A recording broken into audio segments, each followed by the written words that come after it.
Sir ನಮಸ್ಕಾರ. Sir ನಮಸ್ಕಾರ. Sir ಕೆರೆ ಒಳಗೆ ಕೃಷಿ ಹೊಂಡ ಮಾಡಿರಂಗಿದ್ದೀರಾ? ಸೊ ಏನು ಸರ್ ಇದು ಮಾಹಿತಿ ಕೊಡಿ ಸರ್ ಸ್ವಲ್ಪ. ಸರ್ ಕೃಷಿ ಹೊಂಡದ ಹತ್ರ ಕೆರೆ ಇದೆ ಸರ್. ಓಕೆ. ಯಾಕಂದರೆ ಇದು ಸಂಪೂರ್ಣ ಹಿಡುವಳಿ ಜಮೀನು. ಓಕೆ. ಅಣ್ತಂಗಳೆಲ್ಲ ಸೇರ್ಕೊಂಡು ಕೆರೆಯಾಗಿ ಪರಿವರ್ತನೆ ಮಾಡ್ಕೊಂಡು ಇದು ಮಾಡಿದ್ವಿ ಸದ್ಯಕ್ಕೆ. ಸೊ ಅದು ನೀರು ನಿಂತಿರೋದೆಲ್ಲ ಕೆರೆ ಅಲ್ವಾ? ಕೆರೆ ಅಲ್ಲ ಸರ್, ಹಿಡುವಳಿ ಜಮೀನು. ಹಾಂ. ಸೊ ನೀರು ಕೋಡಿ ಕಟ್ಕೊಂಡು ನಾವು ಬೋರ್ವೆಲ್ಗೆ ಬಾವಿಗೆ ಅನುಕೂಲ ಆಗಲಿ ಅಂತ ಇಟ್ಕೊಂಡಿದ್ವಿ. ಓಕೆ. ಕೆರೆ ಭಾಗದಲ್ಲಿ ನಮ್ಮ ಜಮೀನು ಇರೋದ್ರಿಂದ ಹಾಂ ಈ ಕೃಷಿ ಹೊಂಡ ನಿರ್ಮಾಣ ಮಾಡಿದ್ವಿ. ಓಕೆ. ಸರ್ ಕೃಷಿ ಹೊಂಡದಲ್ಲಿ ಹಲವಾರು ವಿಧಗಳಿದೆ ಸರ್. ಈಗ ಕೃಷಿ ಹೊಂಡ ನಿಮ್ಮ ಹೊಲದಲ್ಲಿ ನಿರ್ಮಾಣ ಮಾಡಿದ್ದೀರಾ? ಸೊ ಇದ್ರ ಬಗ್ಗೆ ತಿಳಿಸ್ಕೊಡಿ ಸರ್. ಕೃಷಿ ಹೊಂಡ ಮಾಡಬೇಕು ರೈತರು ಅಂದರೆ ಯಾವ ರೀತಿನ ಮಾಡಬೇಕಾಗತ್ತೆ, ಎಲ್ಲಿ ಸಂಪರ್ಕ ಮಾಡಬೇಕಾಗತ್ತೆ ತಿಳಿಸ್ಕೊಡಿ. ಕೃಷಿ ಹೊಂಡ ಮಾಡಬೇಕಂದ್ರೆ ಒಂದು 3-4 ಥರ ಬರ್ತವೆ. Okay. 9x9 3, okay. 15x15 3, okay. 21x21 3 ಈ ಥರ ಹೇಳಿ ಸರ್. 9x15 ಅದು ಮಾಹಿತಿ ತಿಳಿಸಿ. ಏನು ಪ್ರತಿಯೊಂದು ಮೀಟರ್ಗಳು ಮೀಟರ್ ಏನು? 9 ಮೀಟರ್ ಅಗಲ, 9 ಮೀಟರ್ ಉದ್ದ, 9 ಮೀಟರ್ ಅಗಲ, ಹಾಂ, 9 ಅಡಿ ಆಳ. Okay sir. ಓಕೆ. 9 ಅಡಿ ಆಳ, 3 ಮೀಟರ್ 9 ಅಡಿ ಆಳ. ಓಕೆ. ಪ್ರತಿಯೊಂದು ತನ್ನದೇ ಆದ ಪ್ರೈಸ್ ಇರುತ್ತೆ. ಓಕೆ. ಇದು ನಾವು ಮಾಡಿರೋ ಬಂದು 21x21 ಅಂದರೆ ಟೋಟಲ್ 63 ಅಡಿ ಉದ್ದ, 63 ಅಡಿ ಅಗಲ, 9 ಅಡಿ ಆಳ. ಅಂದರೆ ನಾವು ಟೋಟಲ್ 12 ಅಡಿ ಆಳ ಮಾಡ್ಕೊಂಡಿದ್ವಿ. Okay sir. ಈಗ ರೈತರು ಕೃಷಿ ಹೊಂಡ ಮಾಡಿಸ್ಬೇಕಂದ್ರೆ ಯಾವ ರೀತಿ ಮಾಡಿಸ್ಬೇಕಾಗುತ್ತೆ, ಎಲ್ಲಿ ಸಂಪರ್ಕ ಮಾಡಬೇಕಾಗುತ್ತೆ? ಸರ್ ಮೊದಲು ರೈತರು ಕೃಷಿ ಹೊಂಡ ಮಾಡ್ಬೇಕಂದ್ರೆ ಹತ್ತಿರದ ಕೃಷಿ ಕೇಂದ್ರದಲ್ಲಿ ತಮ್ಮ ಹೆಸರಲ್ಲಿರುವ ಪಾಣಿಯನ್ನು ಕೊಡಬೇಕಾಗುತ್ತೆ. ಓಕೆ. ಒಂದು ಬೆಳೆ ದೃಢೀಕರಣ ಪತ್ರ ಕೊಡಬೇಕಾಗುತ್ತೆ. ಓಕೆ. ಅವ್ರ ಆಧಾರ್ ಕಾರ್ಡ್ ಕೊಡಬೇಕಾಗುತ್ತೆ. ಓಕೆ. ಅವ್ರ ಬ್ಯಾಂಕ್ ಪಾಸ್ಬುಕ್ ಕೊಟ್ಟು 2 ಫೋಟೋ ಕೊಟ್ಟು ಅಲ್ಲಿ ಬರ್ತಿದ್ರೆ ಪ್ರತಿ ವರ್ಷ ಕೂಡ ಕೃಷಿ ಹೊಂಡ ಅಪ್ರೂವಲ್ ಆಗುತ್ತೆ. ಓಕೆ. ಹತ್ತಿರದ ಈ ಅಗ್ರಿಕಲ್ಚರ್ ಆಫೀಸರ್ಸ್ ಬಂದು ಭೇಟಿಯಾಗಿ ಸರ್ವೆ ಮಾಡ್ಕೊಂಡು ಇದು ಮಾಡ್ಬೋದು ಇಲ್ಲಿ ಅಂತೇಳಿ ಅವ್ರು ಪರ್ಮಿಷನ್ ಕೊಟ್ಟ ನಂತರ ನಾವು ಕೃಷಿ ಹೊಂಡ ಮಾಡ್ಕೋಬೋದು ಸರ್. ಸರ್ ಕೃಷಿ ಹೊಂಡ ಮಾಡೋದಕ್ಕೆ ಎಂತ ಯೋಗ್ಯದ ಜಮೀನು ಬೇಕಾಗುತ್ತೆ, ಎಲ್ಲಿ ಮಾಡೋಕ್ಕೆ ಪರ್ಮಿಷನ್ ಕೊಡ್ತಾರೆ ಗೌರ್ಮೆಂಟ್ ಕಡೆಯಿಂದ? ಸರ್ 1 ಎಕರೆ ಮೇಲ್ಪಟ್ಟಿದ್ರೆ ಈಗ ಆಲ್ರೆಡಿ ಪರ್ಮಿಷನ್ ಮೊದಲು 5 ಎಕರೆ ಕೇಳಾರೆ, ಈಗ 1 ಎಕರೆ ಮೇಲ್ಪಟ್ಟಿದ್ರೆ ಕೊಡ್ತಾರೆ. ಓಕೆ. ಒಂದು ಕೃಷಿ ಹೊಂಡ ಮಾಡ್ಕೊಂಡು ಈಗ 21 ಮೀಟರ್ ಕೃಷಿ ಹೊಂಡ ಮಾಡ್ಕೊಂಡಿದ್ದೀನಲ್ಲ, ಓಕೆ. ಇಲ್ಲಿ ಸರಿಸುಮಾರು ಖರ್ಚು ಬಂದು 4 ಲಕ್ಷ ಆಗುತ್ತೆ. ನಮ್ಮ ಸ್ವಂತ ಬಂದು 1 2 ಲಕ್ಷ ಮೇಲೆ ಖರ್ಚಾಗಿದೆ ನಮಗೆ. ನೀವು ಸ್ವಂತಕ್ಕೆ ಸ್ವಲ್ಪ ಎಕ್ಸ್ಟ್ರಾ ಮಾಡ್ಕೊಂಡಿದ್ದೀರಾ? ಎಕ್ಸ್ಟ್ರಾ ಆಗಿ ತುಂಬಾ ಈಗ ಇದು ಬಂದ್ಬಿಟ್ಟು ಈ ಟಾರ್ಪಲ್ಗೆ 14,000 ಕೊಟ್ಟು ಟಾರ್ಪಲ್ ಕೊಡ್ತಾರೆ. ಬಟ್ ನಾನು 40,000 ಕಟ್ಟಿ ಟಾರ್ಪಲ್ ತಗೊಂಡಿನಿ. ಈ ಟಾರ್ಪಲ್ ವ್ಯಾಲ್ಯೂ ಬಂದು ಇವತ್ತಿನ ರೇಟಲ್ಲಿ 1.5 ಲಕ್ಷ ಇದೆ. 1.5 ಲಕ್ಷ. ಇದು ಬಂದ್ಬಿಟ್ಟು 500 ಮೈಕ್ರಾನ್ ಟಾರ್ಪಲ್. ಓಕೆ. ನೋಡಿ ಈ ಏನಿದೆ 500 ಮೈಕ್ರಾನ್ ಟಾರ್ಪಲ್. 1 ಮೀಟರ್ ವ್ಯಾಲ್ಯೂ ಬಂದ್ಬಿಟ್ಟು 120 ಇಂದ 150 ರೂಪಾಯಿ ಇದೆ 1 ಮೀಟ್ರು. ಓಕೆ. ಸೊ ಹಂಗಾಗಿ 1.5 ಲಕ್ಷ ಆಗುತ್ತೆ. ನಾವು 40,000 ಕಟ್ಟಿ ಸರ್ ಇದಕ್ಕೆ. ಓಕೆ. ಹಂಗಾಗಿ ಸರ್ ಈಗ ಹೇಳಿದ್ರಿ, ಈಗ ಕೃಷಿ ಹೊಂಡದಲ್ಲಿ ನಾವು ಈಗ ಏನೇನು ಡಾಕ್ಯುಮೆಂಟ್ಸ್ ಕೊಡ್ಬೇಕಂತ ಹೇಳಿದ್ರೆ, ಸೊ ಅದಾದ್ಮೇಲೆ ಸೀನಿಯರಿಟಿ ಪ್ರಕಾರ ಬರುತ್ತೆ ಅಂತ ಹೇಳಿದ್ರೆ. ಹೌದು. ಸೊ ಅದಾದ್ಮೇಲೆ ಬಂದಮೇಲೆ ಏನೇನು ಪ್ರೊಸೀಜರ್ ಇರುತ್ತೆ? ಸೊ ದುಡ್ಡು ಏನು ಗೌರ್ಮೆಂಟ್ ಕಡೆಯಿಂದ ಯಾವ ರೀತಿ ಕ್ರೆಡಿಟ್ ಆಗುತ್ತೆ ರೈತರಿಗೆ? ಸರ್ ಮೊದಲು ಅಗ್ರಿಕಲ್ಚರ್ ಆಫೀಸರ್ಸ್ ಬಂದು ಸರ್ವೆ ಮಾಡಿ ಜಾಗ ಇನ್ವಿಟ್ ಕೊಟ್ಟು ಹೋಯ್ತಾರೆ, ಇಷ್ಟು ಮಾಡಿ ಅಂತೇಳಿ. ತದನಂತರ ನಮ್ಮೆಲ್ಲ ಡಾಕ್ಯುಮೆಂಟ್ಸ್ ಅವ್ರಿಗೆ ಕೊಟ್ಟಿರ್ಬೇಕಾಗುತ್ತೆ. ಅವಾಗ ಜನರೇಟ್ಗೆ 10,640 ರೂಪಾಯಿ ಅಮೌಂಟ್ ಕಟ್ಟಿದೆ. ಜನರೇಟ್ ಇದು 40,000 ವ್ಯಾಲ್ಯೂ ಜನರೇಟ್ ಇದೆ. ಓಕೆ. ಈ ಜನರೇಟರ್ ಕೊಡ್ತಾರೆ. ಓಕೆ. ಅದಕ್ಕೆ ಮತ್ತೆ ಇನ್ಕ್ಲೂಡೆಡ್ ತಂತಿ ಬೇಲಿ ಇರುತ್ತೆ ಅದ್ರಾಗ ಅಮೌಂಟು. ಸೂಪರ್. ಫೆನ್ಸಿಂಗ್ ಮಾಡಲೇಬೇಕಾಗುತ್ತೆ. ಫೆನ್ಸಿಂಗ್ ಮಾಡಿ ಜನರೇಟರ್ ವ್ಯವಸ್ಥೆ ಇರುತ್ತೆ. ಅವಾಗ ಟಾರ್ಪಲ್ ಒಂದಿಗೆ ಗಂಟೆ 40,000 ಟಾರ್ಪಲ್ಲು ಬರುತ್ತೆ. ಅಮೌಂಟ್ ಕ್ರೆಡಿಟ್ ಬಂದು ಸಂಪೂರ್ಣ ಆಗಿ ಜನರೇಟರ್ ತಂದು ಈ ಟಾರ್ಪಲ್ ಹಾಕಿದ ನಂತರ ಅಂದಾಜು 1 ಲಕ್ಷ ನಮಗೆ ಕ್ರೆಡಿಟ್ ಆಗುತ್ತೆ ಅಮೌಂಟು.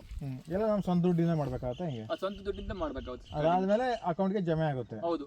ಈಗ ನಾವು ಒಂದು ಕೃಷಿ ಹೊಂಡ ಈ ಥರ ಮಾಡ್ಕೊಂತೀವಿ ಅಂದ್ರೆ ಎಕ್ಸ್ಟ್ರಾ ಇದೆಲ್ಲ ಸೇರಿಸಿ ಈ ಕೃಷಿ ಇದು ಜನರೇಟ್ರು, ಈ ಟಾರ್ಪಲ್, ಈ ಫೆನ್ಸಿಂಗ್ ಎಲ್ಲ ಸೇರಿ ನಮ್ಮ ರೈತರಿಗೆ 1 ರಿಂದ 1.5 ಲಕ್ಷ ಎಕ್ಸ್ಟ್ರಾ ಖರ್ಚಾಗುತ್ತೆ.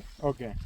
ನಾವು 1 2 ಲಕ್ಷ ಖರ್ಚು ಮಾಡಿದ್ವಿ, ಯಾಕಂದ್ರೆ ಮಣ್ಣಿಂದ ಸ್ವಲ್ಪ ಆಳ ಹೊಡ್ಸ್ಕೊಂಡ್ವಿ. 9 ಅಡಿ 12 ಅಡಿ ಮಾಡ್ಕೊಂಡ್ವಿ. ಹಂಗಾಗಿ ಈ ಥರ ಮಾಡ್ಕೊಳೋದ್ರಿಂದ ಏನು ಅನುಕೂಲ ಅಂದರೆ ನಾವು ಯಾವುದೇ ಕಾಲಕ್ಕೂ ಕೂಡ ಆರಾಮ್ಸೆ ಈಗ ಇದು ಕೃಷಿ ಹೊಂಡ ಇದೆಯಲ್ಲ, ನನಗೊಂದು 2 ತಿಂಗಳು ಆರಾಮ್ಸೆ ನೀರಾಗುತ್ತೆ ನನ್ನ ಹೊಲಕ್ಕೆ. ಸೊ ನೀವು 21x21 ಅಂತ ಹೇಳಿದ್ರೆ, ಸೊ ಇದು ಒಂದು ಸಲ ಕೃಷಿ ಹೊಂಡ ತುಂಬಿದ್ರೆ ನಿಮಗೆ ಎಷ್ಟು ತಿಂಗಳು ನಿಮಗೆ ನೀರು ಬರುತ್ತೆ ಬೇಸಿಗೆಲ್ಲ? ಸರ್ ಒಂದು ಸಲ ಕೃಷಿ ಹೊಂಡ ತುಂಬಿದ್ರೆ ಇದು ಸರಿ ಸುಮಾರು 15 ಲಕ್ಷ ಲೀಟರ್ ನೀರು ಹಿಡಿಯುತ್ತೆ. ಓಕೆ. ಸೊ ನಾವು ಒಂದ್ಸರಿ ತುಂಬಿದ್ರೆ ಒಂದು 2 ತಿಂಗಳು 3 ತಿಂಗಳು ಆರಾಮ್ಸೆ ಮೇಂಟೈನ್ ಮಾಡ್ಬೋದು ಬೇಸಿಗೆಗೆ. ನಾವೇನ್ ಮಾಡ್ತೀವಿ, ಈಗ ನಮ್ಮಲ್ಲಿ ಎಲ್ಲ ಬೋರ್ಗಳು ಕೂಡ 1 ಇಂಚು 1 ಕಾಲಿಂದ ನೀರು ಬರ್ತವೆ. ಓಕೆ. ಈ ಔಟ್ಪುಟ್ ಆಗ್ತಾ ಇರುತ್ತೆ, ಇನ್ಪುಟ್ ಆಗ್ತಾ ಇರುತ್ತೆ ಬೋರ್ವೆಲ್ಲಿಂದ. ಓಕೆ. ಬೋರ್ವೆಲಿಂದ ಇನ್ಪುಟ್, ಇದು ಔಟ್ಪುಟ್ ಹೊಲಕ್ಕೆ ಸೀದಾ. ಸೊ ನಾನು ಇನ್ನೂ ನೋಡ್ಬಿಟ್ಟೆ, ಸೊ ಹೊರಗಡೆಯಿಂದ ನೀರು ಬರೋ ವ್ಯವಸ್ಥೆ ಎಲ್ಲೂ ಕಾಣ್ತಾ ಇಲ್ಲ. ಯಾವ ರೀತಿ ಇದ್ರಾಗೆ ಡಂಪ್ ಮಾಡ್ಕೊಂತಿದ್ರೆ ಎಲ್ಲಿಂದ ಬರ್ತಾ ಇದೆ ನೀರು ಇಲ್ಲಿಗೆ? ಸರ್ ಹೊರಗಡೆಯಿಂದ ಇದು ಇಲ್ಲಿ ನೋಡಿ ಬೋರ್ವೆಲ್ ಇದು. ಓಕೆ. ಇದು ಬೋರ್ವೆಲ್ ನೀರು. ಓಕೆ. ಇವೆಲ್ಲ ಬೋರ್ವೆಲ್ ನೀರು. ನಾವು ಕೃಷಿ ಹೊಂಡ ಆಕ್ಚುಲಿ ಕೆರೆ ನೀರು ಇದು ಮಾಡ್ಕೋಬೇಕು. ಸೊ ನಮ್ಮ ಕೆರೆಯಲ್ಲೇ ಜಮೀನು ಇರೋದ್ರಿಂದ ಡೈರೆಕ್ಟ್ ಮಾಡಿಕೊಂಡ್ರೆ ನಮ್ಮ ಕೃಷಿ ಹೊಂಡ ಭಾಳ ದಿನ ಬಾಳಿಕೆ ಬರಲ್ಲ ಅಂತ ಒಂದೇ ಕಾರಣಕ್ಕೋಸ್ಕರ ನಮ್ಮ ಸರ್ಗೆ ಹೇಳಿ ಇಲ್ಲ ಸರ್ ಈ ಥರ ಸಮಸ್ಯೆ ಆಗುತ್ತೆ, ಇದು ಕೆರೆನ ಕೋಡಿ ಕಟ್ಕೊಂಡಿದ್ವಿ, ಸೊ ನಾವು ನೀರು ಬರೋಕ್ಕೆ ಅನನುಕೂಲ ಆದರೆ ಇಡೀ ಕೃಷಿ ಹೊಂಡನ ಕೊಚ್ಕೊಂಡು ಹೋಗುತ್ತೆ. ಸೊ ಆ ಥರ ಹೇಳಿದಾಗ ಅವರು ಒಪ್ಪಿ ನಂತರ ಎಲ್ಲ ಆಫೀಸಲ್ಲಿ ಇಲ್ಲ ಮಾಡ್ಕೊಡಿ ತುಂಬ ಅನುಕೂಲ ಇದೆ ಅಂತೇಳಿ ಅಲ್ಲದು ಟ್ಯೂಬ್ ಬಿಟ್ಟಿದ್ದು ಒಳಗಡೆ. ಟ್ಯೂಬ್ ಬಿಟ್ಟು ಡೈರೆಕ್ಟ್ ಕೆರೆ ನೀರು ಬರ್ತವೆ, ಅವತ್ತು ಅದನ್ನಂತರ ನಾವು ಬೋರ್ವೆಲ್ ನೀರು ಹೊಡ್ಕೊಂತೀವಿ ಇದಕ್ಕೆ. ಸೊ ನೀವು ಮಾಡೋ ಉದ್ದೇಶ ಏನಂದ್ರೆ ಈಗ ಮೇಲಿಂದ ನೀರು ಜಾಸ್ತಿ ಬಂದಾಗ ಕೃಷಿ ಹೊಂಡ ತುಂಬಿ ಎಲ್ಲ ಕಟ್ಟೆ ಎಲ್ಲ ಕಿತ್ಕೊಂಡು ಹೋಗುತ್ತೆ ಅಂತ ಹೇಳಿ, ಸೊ ನಿಮ್ಮ ಬೋರ್ವೆಲ್ ಇಂದ ನೀರನ್ನ ಇದಕ್ಕೆ ಡಂಪ್ ಮಾಡ್ಕೊಂತೀರಾ? ಹೌದು ಸರ್. ಸೊ ಮಳೆಗಾಲದಲ್ಲಿ. ಹೌದು. ಸೊ ಅದಾದ್ಮೇಲೆ ನೀವು ನೆಕ್ಸ್ಟ್ ಬೇಸಿಗೆಲಿ ಇದೇ ನೀರನ್ನ ನಿಮ್ಮ ಹೊಲಕ್ಕೆ ಯೂಸ್ ಮಾಡ್ತೀವಿ. ವರ್ಷ ಪೂರ್ತಿ ಇದೇ ನೀರನ್ನ ಬಳಸ್ಕೊಂತ ಈಗ. ಇದ್ರ ಜೊತೆಗೆ ಬೋರ್ ನೀರು ಇರುತ್ತೆ, ಅದ್ರ ಜೊತೆಗೆ ಕೃಷಿ ಹೊಂಡ ನೀರು ಇರುತ್ತೆ, ಮಳೆ ನೀರು ಇರುತ್ತೆ. ಓಕೆ. ಈ ಥರ ಮಾಡ್ಕೊಂಡೆ ರೈತರಿಗೆ ಏನು ಅನುಕೂಲ ಇದೆ ನೋಡ್ತಾ ಇದ್ದ ಅಲ್ಲಿ 200 ಲೀಟರ್ ಸಿಂಟೆಕ್ಸ್ ಅಂತ ಇದೆ. ಹೌದು. ಈ ಪೈಪ್ ಮೇಲೆ ಇದೆ ಸರ್, ನಾವು ಪ್ರತಿಯೊಂದು ಡ್ರಿಪ್ಪಲ್ಲಿ ಮಾಡೋದ್ರಿಂದ ಯಾವುದೇ ಪಾಚಿ ಭೂಮಿ ಒಳಗಡೆ ಇದೆ ಜಸ್ಟ್ ಮೇಲಿರೋದ್ರಿಂದ ಡೈರೆಕ್ಟ್ ನೀರು ಹೋಗ್ಬಿಡುತ್ತೆ. ಯಾವುದೇ ರೀತಿಯ ಇದು ಕಟ್ಕೊಳೋದಿಲ್ಲ, ಡ್ರಿಪ್ ಕಟ್ಕೊಳೋದಿಲ್ಲ ರೈತರಿಗೆ. ಸರ್ ಈಗ ಅದು ಡ್ರಮ್ ಹಾಕಿದ್ರಲ್ಲ, ಏನು ಉದ್ದೇಶ ಸರ್? ಡ್ರಮ್ ಕಟ್ಬಿಟ್ಟು ಒಂದು 50 kg ಮೋಟ್ರು ಅಂದರೆ 10 HP ಮೋಟ್ರು ಕಟ್ಟಿದ್ದೀವಿ ಸರ್. ಅದಕ್ಕೆ ಮೋಟ್ರ್ ಇದೆ, ಅದರೊಳಗೆ ಮೋಟ್ರು ಹೊರಗಡೆ ಇದೆ ಸರ್. ಅದು ಇದೆಯಲ್ಲ, ಇದು ಈ ಪೈಪ್ ನೋಡಿ, ಇದು ಇದೆಯಲ್ಲ, ಈ ಪೈಪ್ ಏಕೆ ಇದೇನು ಕಾಣ್ಕೊಂಡು ಹೋಗುತ್ತಲ್ಲ ಎಲ್ಲೋ ಇಶ್ಯೂ, ಅದು ಪೈಪ್ ಇದೆ ಸರ್. ಓಕೆ. 10 HP ಮೋಟ್ರ್ ಕಟ್ಟಿದೆ. ಒಂದು 50 kg ಬರುತ್ತೆ ಅದು. 50 kg ಬರುತ್ತೆ ಅದು. ಹೊರಗಡೆ ಫುಲ್ ಹೊರಗಡೆ ಕವರ್ ಮಾಡಿಬಿಟ್ಟು ಅದ್ರಲ್ಲಿ ಕಟ್ಬಿಟ್ಟಿದ್ವಿ ಅಗ್ಗ ತಾಣ ದಿಗ್ಗೆಗೆ, ಯಾವುದೇ ಕಡೆಗೆ ಏನು ಸಮಸ್ಯೆ ಆಗ್ಬಾರ್ದು ಅಂತೇಳಿ. ಈಗ ನೀರು ಕೆಳಗೆ ಹೋದಂಗೆ ಮೋಟ್ರ್ ಕೆಳಗೆ ಹೋದೆ, ನೀರು ಮೇಲೆ ಬಂದಂಗೆ ಮೋಟ್ರನ್ನ ಮೇಲೆ ಬರ್ತಾ ಇರುತ್ತೆ. ಏನು ಸರ್ ಇದು ಉದ್ದೇಶ ಏನಿದೆ ಈ ಥರ ಮಾಡೋದಕ್ಕೆ? ಸರ್ ಈ ಥರ ಮಾಡೋ ಉದ್ದೇಶ ಏನಂದ್ರೆ ಮೇಜರ್ ಆಗಿ ಪಾಚಿ ಕಟ್ಕೊಳಲ್ಲ ಒಂದು. ಓಕೆ. ಟಾರ್ಪಲ್ ಕೂಡ ಹರಿಯೋದಿಲ್ಲ. ಭೂಮಿಗೆ ಹತ್ತ ಇಳೆ ಬಿಟ್ಟಾಗ ಮೋಟ್ರನ್ನ, ಸೊ ಅದು ಓಡಿ ಪಾಚಿ ಕಟ್ಕೊಳ್ಳೋದು, ಟಾರ್ಪಲ್ ಕಿತ್ಕೊಂಡು ಹೋಗೋದು ಬರೋದು ಸಮಸ್ಯೆ ಆಗುತ್ತೆ. ಹೌದು. ಆಮೇಲೆ ಈ ಪಾಚಿ ಕೆಳಗಡೆ ಪಾಚಿ ಇರೋದ್ರಿಂದ ಕಟ್ಕೊಂಡು ಮೋಟ್ರ್ ಪಂಪು ಸುಟ್ಟೋಗೋ ಚಾನ್ಸ್ ಇರುತ್ತೆ ಅಂತ ಈ ಐಡಿಯಾ. ಹೌದು ಸರ್, ಹೌದು. ಈಗ ನಾವು ಹೇಳ್ಕೊಂಡು ಸುಮ್ಮನೆ ಒಂದು ಅಗ್ಗ ತಾನೆ ಹಿಂಗೆ ಹೇಳ್ಕೊಂಡು ಅಗ್ಗಗಳು ನೋಡಿದ್ರೆ ಹಿಂಗೆ ಹೇಳ್ಕೊಂಡು ಸೀದಾ ಬದಿ ಬರುತ್ತೆ. ಸೊ ಇಲ್ಲಿ ಪೈಪ್ ಎಂತದ್ದು ಹಾಕಿದ್ರೆ? PVC ಪೈಪ್ ಇದೆ, ಇಲ್ಲಾಂದ್ರೆ ಈ ಥರ PVC pipe sir. PVC pipe just ಕಟ್ಟಿರೋದು. 200 ಲೀಟರ್ ಒಳಗಡೆ ಫುಲ್ ಏನೂ ಇಲ್ಲ, ಖಾಲಿ ಫುಲ್ ನೀರು ಹೋಗ್ದಂಗೆ ಕವರ್ ಮಾಡಿಬಿಟ್ಟು ಕಟ್ಬಿಟ್ಟಿದೆ ಸರ್. ಓಕೆ. ಸೊ ಯಾವುದೇ ರೀತಿ ಅದು ಮುಳುಗೋದಾಗಲಿ ಆ ಥರ ಯಾವುದೇ ರೀತಿ ಸಮಸ್ಯೆ ಇಲ್ಲ. ಆ ಥರ ಮಾಡಿಕೊಂಡ್ರೆ ನಮ್ಮ ಡ್ರಿಪ್ ಪ್ರತಿಯೊಂದು ಕೂಡ ಅನುಕೂಲ ಆಗುತ್ತೆ. ಎಲ್ಲ ಡ್ರಿಪ್ ಕಟ್ಕೊಳ್ಳೋದಾಗಲಿ ಯಾವುದೇ ರೀತಿ ಸಮಸ್ಯೆ ಆಗಲ್ಲ. ಮತ್ತೆ ಹೆವಿ ಶೀಲ್ಡ್ ಕಟ್ಕೊಳೋದು ನಮ್ಮ ಬೋರ್ವೆಲ್ಗಳು. ಈ ಥರ ಮಾಡ್ಕೊಂಡ್ರೆ ತುಂಬ ರೈತರ ಅನುಕೂಲ. ಅವಾಗ ನೀರು ಕೂಡ ಈ ಥರ ಟರ್ಪಲ್ ಹಾಕ್ದಾಗ ಜಾಸ್ತಿ ನೀರು ಇದಾಗಲ್ಲ, ಭೂಮಿ ಕುಡ್ಕೊಳಲ್ಲ. ಹೌದೌದು. ಹಂಗಾಗಿ ಅವಾಗ ಒಳ್ಳೆ ಕ್ವಾಲಿಟಿ ಟಾರ್ಪಲ್ 500 ಮೈಕ್ರೋನ್ ಹಾಕೊಂಡ್ರೆ ತುಂಬ ಅನುಕೂಲ ರೈತರಿಗೆ. ಓಕೆ. ಸೊ ಈಗ ರೈತರಿಗೆ ಕೃಷಿ ಹೊಂಡ ಮಾಡಿಸ್ಬೇಕು ಅನ್ನೋ ರೈತರಿಗೆ ಸ್ವಲ್ಪ ಚಿಕ್ಕದಾಗಿ ಹೇಳಿ ಸರ್, ಯಾವ ರೀತಿ ಮಾಡಿಸ್ಬೋದು ಏನಂತ ಡೀಟೇಲ್ ಸರ್. ತುಂಬ ಅಂದರೆ ಎಕರೆಗೆ 5 ಕುಂಟೆ ಅಂತ ಹೋದ್ರು ಕೂಡ ಒಂದು ಈ ಥರ ಕೃಷಿ ಹೊಂಡ ಮಾಡ್ಕೊಂಡ್ರೆ ಸರ್ 5 ಎಕರೆ ಆರಾಮ್ಸೆ ತೋಟ ಮೇಂಟೈನ್ ಮಾಡ್ಬೋದು. ಒಂದು ಅಡಿಕೆ ತೋಟ ಹಾಕೊಂಡ್ರೆ ಈ ನೀರಲ್ಲಿ ಕರೆಂಟ್ ಇಲ್ಲ ಏನಿಲ್ಲ ಅಂತ ಜನರೇಟರ್ ಇಟ್ಕೊಂಡು 3 ತಿಂಗಳು ಆರಾಮ್ಸೆ ಅಡಿಕೆ ತೋಟ ಉಳಿಸ್ಕೋಬೋದು. ಕಡಿಮೆ ಅಂದರು, ಜಾಸ್ತಿ ಬೇಡ, ಕಡಿಮೆ ಅದು 1 ಎಕರೆಗಾದ್ರೆ ಈ ವರ್ಷ ಪೂರ್ತಿ ನೀರು 1 ಎಕರೆಗೆ. 1 ಎಕರೆ ವರ್ಷ ಪೂರ್ತಿ ಆರಾಮ್ಸೆ ಕಣ್ಣು ಮುಚ್ಚೋಣ ಆಗುತ್ತೆ. ಯಾತು ಬೇಡ ನಮಗೆ, ಇಷ್ಟು ನೀರು ಸಾಕು 1 ಎಕರೆಗೆ.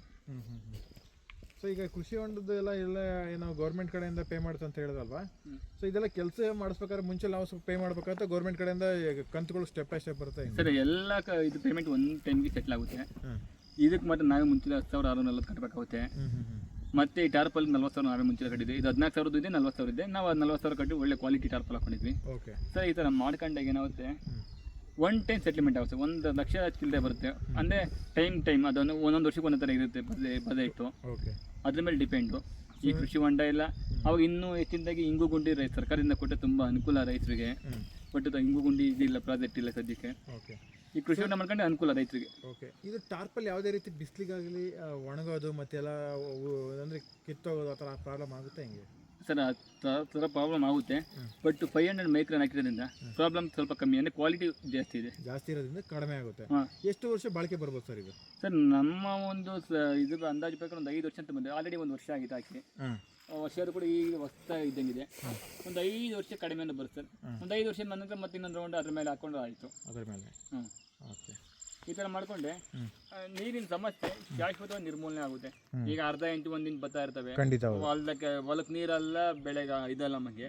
ಈ ಥರ ಅರ್ಧ ಇಂಚು 1 ಇಂಚು ಒಂದು 6 ಅವರ್ ಬೋರೆ ಹೊಡೆದು ಕೂಡ 1 ಅವರ್ ಡಂಪ್ ಮಾಡಿದ್ರೆ ಇಡೀ ಹೊಲ ನೆನೆಸ್ಕೋಬೋದಲ್ಲ ಅಟ್ ಎ ಟೈಮು. ನಿಜ.